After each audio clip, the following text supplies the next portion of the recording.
Damos comienzo al último programa del año de Hablemos de Salud. Y la primera nota que vamos a compartir con ustedes es una de las tantas que vimos a lo largo de este ciclo, de este 2021. Nos referimos a la que habla acerca del Holter de 24 horas. Quien nos explica este tema es el doctor Horacio González, médico cardiólogo. El Holter es un método complementario que usamos los cardiólogos, no invasivo, que sirve para monitorear dentro de algunas otras cosas, monitorear el ritmo cardíaco durante las 24 horas del día.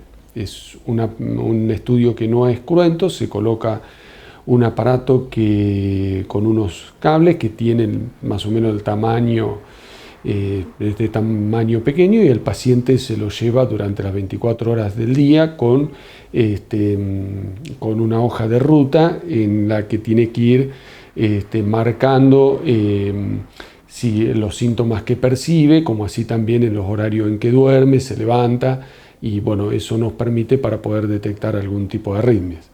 Dijo que es no invasivo. ¿Qué le ponen al paciente?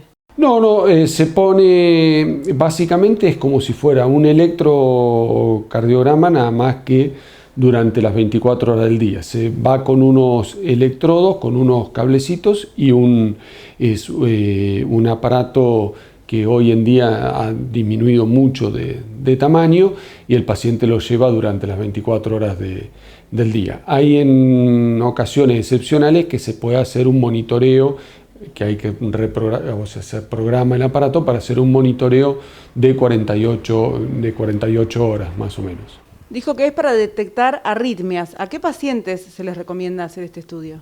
Sí, generalmente los pacientes son aquellos pacientes en los que han tenido o presentan palpitaciones, que las palpitaciones es esa sensación, ese síntoma que muchas veces referimos cuando uno siente como el corazón o que late o más rápido, o como que hay un latido anormal con una pausa, que es una sensación molesta. Otra también de las indicaciones en aquellos pacientes que han tenido algún desmayo, alguna pérdida de conocimiento, síncope, y también se indican en diferentes tipos de patologías cardíacas, específicamente caso de los pacientes con insuficiencia cardíaca, con miocardiopatías dilatadas, miocardiopatías hipertróficas, para tratar de detectar algún tipo de arritmia grave que requiere un tratamiento específico. El hecho de que sea un seguimiento durante las 24 horas nos puede permitir indicar ante qué estímulo se provoca esa arritmia. Sí, básicamente eso puede ser, y otra cosa también muy importante es que se monitorea durante las horas del sueño, que muchas veces uno en algunas oportunidades encuentra frecuencias cardíacas muy bajas o algún tipo de bloqueos, y bueno, que eso tiene otro tipo de connotación de tratamiento, digamos.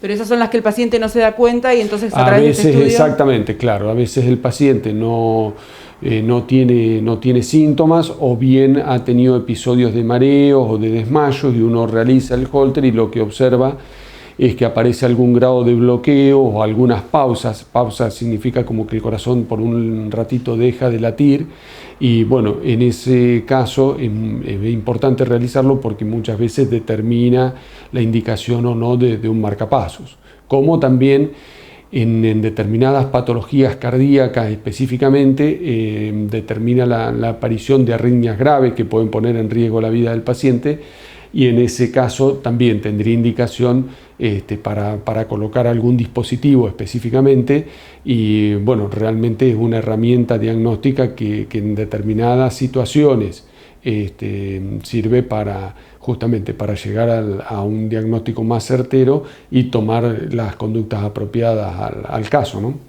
¿Y permite obviamente salvarle la vida a ese paciente que la podría haber, si no, perdido? Y bueno, sí, muchas veces uno encuentra arritmias que básicamente el propósito justamente del Holter es buscar las pesquisas de ese tipo de arritmias que pueden ser, van desde extrasístoles, que son latidos anormales, que algunas tienen indicaciones de tratamiento, otras no, desde arritmias un poco más complejas, como pueden ser la fibrilación auricular, el areteo auricular, alguna taquicardia supraventricular, o de arritmias más graves, que estamos hablando ya de taquicardias ventriculares, que esas pueden poner en riesgo la vida del paciente, o como decía anteriormente, algún episodio de pausas o bloqueos que también, o de frecuencias cardíacas muy bajas, que también pueden poner en riesgo la vida del paciente, y que bueno, eso se resuelven en ocasiones con la colocación de marcapasos definitivos.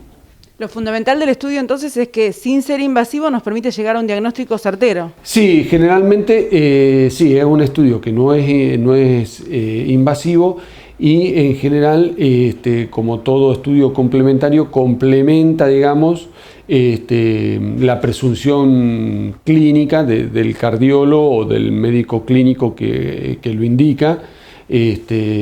Y bueno, es una herramienta realmente muy útil porque en muchas ocasiones permite hacer el diagnóstico de determinadas patologías. Hoy en día realmente se usa mucho porque los pacientes post-COVID muchas veces quedan con frecuencia cardíaca un poco altas, y casi te diría que una de las manifestaciones más frecuentes, las palpitaciones y la falta de aire. Y bueno, este estudio, bueno, nos permite ver si realmente es un aumento de la frecuencia cardíaca normal, digamos, o si hay alguna arritmia asociada. A prestar atención entonces todos los que tienen COVID, los que han tenido COVID, para poder consultar y ver si tienen Sí, en general, hoy en día casi todos los pacientes que han tenido COVID, que se hacen un chequeo clínico, nos mandan, digamos, los pacientes a un control cardiológico, porque sí, hemos detectado algunas patologías. Por suerte, en general, son todas patologías leves que con algún tipo de tratamiento o controles revierten, pero bueno, hemos visto casos graves también. Ahí el Holter es fundamental.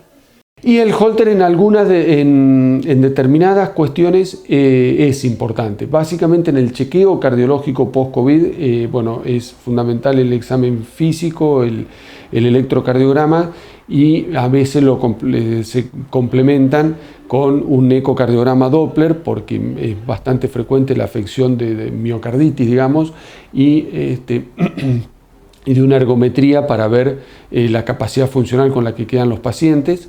Y en determinada, o sea, como que no entraría el Holter en un estudio rutinario, digamos, post-COVID, pero sí uno lo hacemos en aquellos pacientes específicamente que consultan por palpitaciones. Le agradecemos al doctor Horacio González, que es parte del equipo médico de la Unidad de Cardiología Clínica de nuestra ciudad, y en él también a tantos profesionales que comparten con nosotros semana tras semana sus conocimientos, y también a todas las empresas que tienen que ver con la salud y que confían en nosotros publicitariamente. A todos ellos, muchísimas gracias. Y a ustedes que están del otro lado, les recuerdo que pueden revivir este y otros programas de Hablemos de Salud a través de nuestro canal de YouTube. Allí nos encuentran como Hablemos de Salud. Unidad de Cardiología Clínica, Doppler Color, Ecoestrés, Holter, Rehabilitación del Cardiópata, Ergometría Digital, TIL Test, Mapa, Prequirúrgicos a Demanda, Cardiología Infantil, 491-0024. Festejamos junto a vos 68 años al servicio de la comunidad. Gracias por elegirnos. Clínica 25 de Mayo, donde vos estás. Doctor Simón Mina, diagnóstico y tratamiento del origen de la enfermedad, tratamiento psicobiológico, consultas online y presenciales.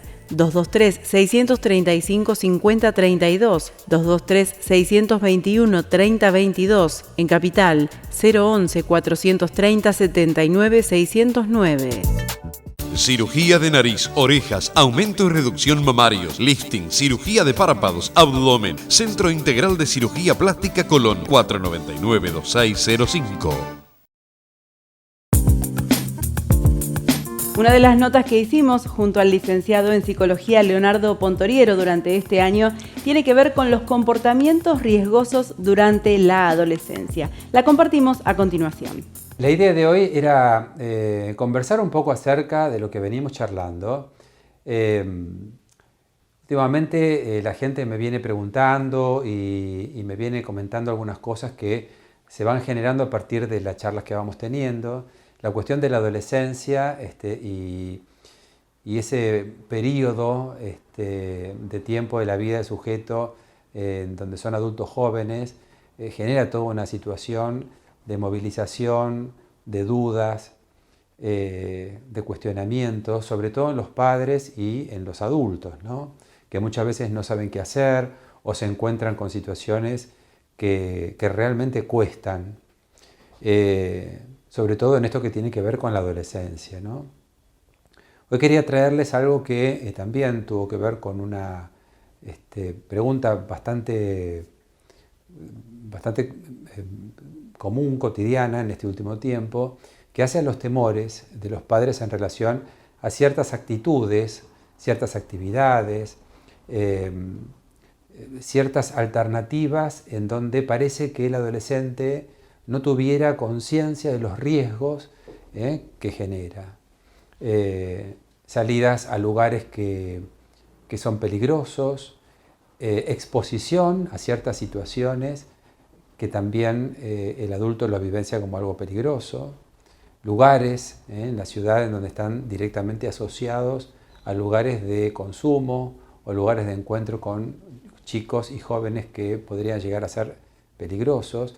Y la pregunta es, ¿por qué van ahí, ¿no? La pregunta del adulto es, ¿por qué mis hijos van ahí a ese lugar que es tan peligroso, con esas juntas, con ese entorno? ¿Qué pasa si consume? ¿Qué hacemos si consume? Si consume alguna sustancia, ¿no? O dentro de las sustancias el alcohol. Sabemos hoy que dentro de las sustancias de consumo adolescente, el alcohol, la marihuana y algunas otras sustancias son de un consumo bastante amplio y bastante naturalizado en su entorno, con lo cual también, desde esa perspectiva, nos pone sobre una situación de riesgo, ¿no? Pero la pregunta es, ¿y qué pasa que el adolescente y el adulto joven no evalúa esto? Como si perdieran la conciencia del riesgo que implican este tipo de conductas. Entonces tenemos que charlar. Yo a veces les explico de una manera sencilla algo que realmente es bastante complejo y que tiene que ver justamente con cómo está elaborado de alguna manera la constitución psíquica que genera esta situación en un momento particular de la vida del sujeto en donde, como decíamos en emisiones pasadas, la búsqueda del adolescente tiene tanto que ver con esto de lo que está afuera, del ser aceptado por su entorno, la salida exogámica de la que hablábamos, esto de la necesidad de encontrar dentro del contexto del mundo del adolescente una lógica que le permita darle un sentido a su quehacer, teniendo en cuenta que hasta hace muy poquito eran niños y el sentido del ser estaba directamente ligado al discurso de la familia materna o paterna, con lo cual esto ya no está. Ya el discurso familiar deja de ser un discurso que sostiene y protege y empieza a ser un discurso que de alguna manera cuestiona y del cual el adolescente necesita desprenderse para entrar en la lógica de otro discurso que es el discurso adolescente. Y dentro de ese discurso, dentro de esa normativa, dentro de ese sentido adolescente, lo que aparece justamente son este tipo de actitudes. En alguna emisión, en algún momento, y si no repasamos un poquito, decíamos que hay cierta cuestión pulsional. Recuerdan que cuando hablábamos de lo pulsional, hablamos de algo parecido a lo que sería la vida instintiva. Para poder entenderlo, es bastante más complejo. Nosotros partimos de la base de que el ser humano no tiene instintos como lo tiene un animal, pero hay algo de la vida instintual que de alguna manera, a modo de pulsión, se pone en juego. Estas pulsiones tienen que ver justamente con esos instintos que son básicos, el instinto de la autoconservación y el instinto de la procreación, que son básicos en todos los animales. Nosotros de alguna manera, si bien, insisto, no tenemos el instinto, sí aparece la pulsión directamente ligada a este tipo de actividad. La pulsión de autoconservación tiene que ver con esta necesidad de no morir y todo lo que uno pone en juego para evitar un riesgo. Mientras que la pulsión directamente ligada a la procreación está absolutamente ligada a lo erótico, ¿no? A esto del encuentro, el intercambio, la necesidad del otro, la necesidad de generar con otros. No necesariamente tiene que ver con la cuestión de índole sexual, sino que tiene que ver más que nada con la cuestión de índole de intercambio y de búsqueda de ese intercambio. Priman entonces en la adolescencia estas pulsiones más ligadas a lo que tiene que ver con las pulsiones de vida, ¿no? Todo esto que hace a la necesidad del intercambio, a la búsqueda con otros, y queda de alguna manera limitada la posibilidad de estas otras pulsiones que son las de autoconservación. En la vida adulta son más frecuentes las pulsiones de autoconservación, por eso estamos mucho más como orientados a los riesgos. El adulto está permanentemente pensando en el riesgo, porque hay una cuestión más autoconservadora en relación a los riesgos y en relación a las posibles situaciones que se pueden dar en un contexto diverso. Entonces, bueno, uno es más consciente de los horarios, de los peligros, es más consciente de un montón de cosas que tienen que ver con el riesgo, que muchas veces uno espera que el adolescente también entienda la lógica del riesgo como la entendería el adulto. Y en este punto, como lo venimos trabajando, también hay una situación de choque frontal entre la realidad del adolescente, en donde no hay ningún peligro, es todo diversión, es todo búsqueda, es todo intercambio, y la posición del adulto, en donde exige al adolescente esto de cuidado, cuídate, el riesgo, las consecuencias. Y por lo general ese es otro de los choques muy fuertes que encontramos. Esto también explica un poco ciertos comportamientos sociales que dan lugar, por ejemplo, en este tiempo de COVID, de algunas prácticas que de alguna manera uno dice, ¿cómo puede ser que estos jóvenes no se den cuenta del riesgo que corre y del riesgo que hacen correr? Claro, lo que pasa es que hay una limitación pulsional en ese punto.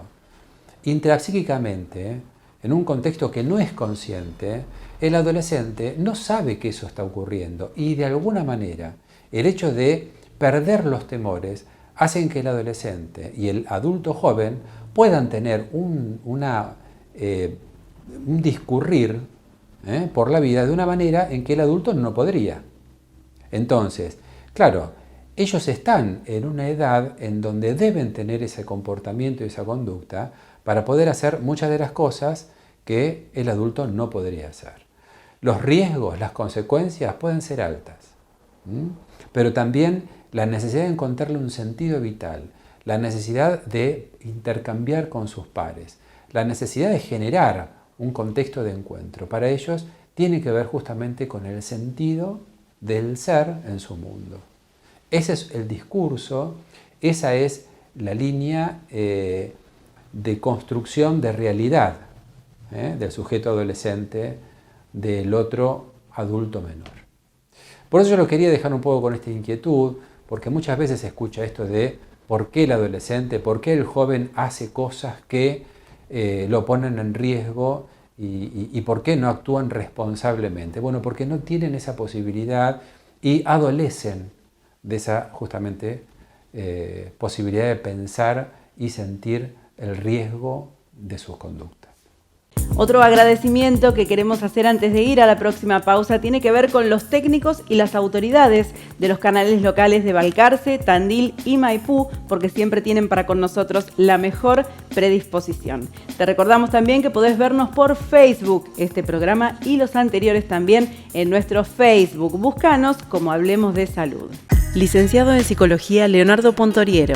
Trastornos de la personalidad, problemáticas de pareja. Para consultas y turnos, comunícate al WhatsApp 223-536-7243. Licenciado Leonardo Pontoriero. En 1971, un equipo de profesionales de la salud hizo realidad el sueño de crear una institución médica de excelencia y de vanguardia, donde cada paciente fuera lo más importante. Hoy, 50 años después, hemos crecido en equipo humano, infraestructura, equipamiento y servicios, siempre centrados en brindar la mejor atención a la comunidad. Porque hoy como ayer y como mañana, todo, absolutamente todo lo que hacemos, lo hacemos para cuidarte. HPC, desde hace 50 años, hecho para cuidarte. Siviero Óptica, anteojos polarizados para pesca, lentes progresivos para ver a cualquier distancia. Jacinto Peralta Ramos 789. Vos ya nos conocés. Forero, muebles en Mar del Plata, amplia gama de sillones, tapicería propia, materiales de primera calidad, trabajos a medida. Forero, vení a conocer nuestro showroom en Avenida Colón 3056.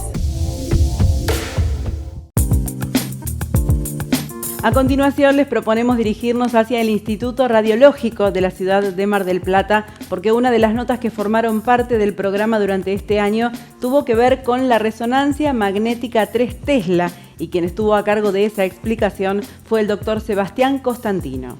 La resonancia magnética en general es como ya sabemos más o menos, es un método diagnóstico que se basa en la obtención de imágenes a través de dos principios físicos que son el electromagnetismo y la radiofrecuencia. Bueno, estos principios físicos en general nos aseguran poder obtener imágenes de buena definición de distintas partes del cuerpo y de esa manera poder hacer el diagnóstico de alteraciones a ese nivel. Y en el caso particular de la resonancia magnética 3 Tesla, ¿cuál es la particularidad? Bien, los resonadores tienen distintas potencias. Tenemos resonadores de bajo campo y tenemos también resonadores de alto campo, como serían los resonadores de 1.5 y en particular lo que estamos hablando ahora, que es el resonador 3 Tesla. El resonador 3 Tesla tiene como particularidad que tiene mayor sensibilidad para obtener imágenes de alteraciones de los tejidos cuando recién comienzan. Esas alteraciones que son al comienzo muy sutiles pueden ser detectadas con el resonador 3 Tesla y principalmente tiene la capacidad de obtener imágenes con mayor definición anatómica de estructuras muy pequeñas. Por eso es particularmente útil, por ejemplo, en neuroradiología, que es lo que yo hago, para obtener imágenes, por ejemplo, de estructuras muy pequeñas del sistema nervioso central, en donde necesitamos una potencia de equipamiento que nos permita descubrir esas pequeñas estructuras anatómicas. Y también en otros lugares, por ejemplo, en la resonancia fetal, en donde necesitamos que no solamente el equipo discrimine anatómicamente en forma eficaz la anatomía, sino que también sea muy rápido, porque cuando se hace una resonancia en una mujer embarazada, ustedes tengan en cuenta que el bebé está en la panza, que tiene movimientos, entonces necesitamos que el resonador sea bueno para detectar estructuras pequeñas y también que sea rápido para evitar ese movimiento natural que tiene el bebé. También otra de las aplicaciones que puede tener el 3 Tesla es en poder resolver la anatomía de estructuras anatómicas como el revestimiento mucoso del tubo gastrointestinal o estructuras anatómicas del aparato ginecológico, en donde necesitamos muy buena resolución de imagen y buena sensibilidad para detectar las alteraciones. Nombró a la mujer embarazada y la pregunta que tenemos que hacer es si tiene algún tipo de contraindicación este estudio. La contraindicación que tiene la resonancia magnética es en general únicamente para aquellos pacientes que tienen algún tipo de dispositivo especial, como algunos o la mayoría de los marcapasos, la mayoría de los implantes cocleares o de los neuroestimuladores. Después es apta para hacer incluso en pacientes embarazadas. Vamos ahora a lo que es el equipamiento propiamente dicho. ¿Cuáles son sus principales características? El equipamiento de resonancia magnética es muy similar a todos los resonadores que estamos acostumbrados a ver, que habitualmente se utilizan para hacer las resonancias de cualquier tipo de parte del cuerpo. No podemos distinguirlo en su estructura de otro resonador, es exactamente similar. Tiene una adecuada ventilación, tiene un extremo abierto por cada lado, tiene la posibilidad de comunicarse con el operador, con el técnico que está haciendo el estudio, así que hace ruido, como hacen todos los resonadores, se colocan algunos elementos para evitar ese ruido. Habitualmente se puede colocar música para que sea un poco más llevadero el estudio, pero no difiere el resonador 3 Tesla de lo que se vive como experiencia en la resonancia en cualquier otro tipo de equipo. ¿Y la duración del estudio? La duración del estudio, por lo que dijimos hasta ahora, uno pensaría que debería ser menor, pero nosotros priorizamos que el estudio sea de buena calidad. Entonces, habitualmente los estudios no duran mucho menos que un estudio en un equipo convencional. Pero se puede llegar a un diagnóstico mucho más certero. Exactamente. Al priorizar la calidad de las imágenes, lo que hacemos es muchas veces extender lo que podría ser un estudio en 3 Teslas y hacemos diagnósticos mucho más certeros de esa manera. ¿Todavía no nos seguís en Instagram? Hacelo ya mismo. Búscanos como hablemosdesalud.tv. Instituto Radiológico. Cumplimos 50 años brindando medicina de excelencia y creciendo en tecnología, con equipos de última generación únicos en Mar del Plata y zona de influencia. Resonador 3 Tesla, PET-CT, mamografía 3D, tomosíntesis. Ahora también podés visualizar tus estudios a través de nuestro portal virtual de imágenes ingresando a irradiológico.com.ar. En Tandil, Hotel Francia, testigo de 100 años de historia de una ciudad increíble. Avenida Colón 1580, 0249-442-3240, elhotelfrancia.com.ar. Neumax es Bosch Car Service, diagnóstico computarizado del automóvil. Neumax, servicios y neumáticos de Daniel Micheli, Avenida Libertad 5641. El saludo final es para agradecerles a los técnicos de Somos, que son los que siempre están ahí poniendo su mejor esfuerzo para que el programa llegue de la mejor manera a ustedes. Otro agradecimiento muy especial para Mariano Suárez, supervisor de Somos Mar del Plata, con quien venimos transitando desde hace más de 20 años el camino de la televisión local. Y también fundamentalmente el agradecimiento para todos ustedes, nuestros televidentes, que están allí desde hace tanto tiempo acompañándose con nosotros a través de la televisión local y también ahora a través de los medios digitales que facilitan la tarea de poder llegar cada vez a más personas. Ahora sí nos despedimos, les deseamos muy felices fiestas y nos reencontraremos la primera semana del año 2022. Muchas felicidades.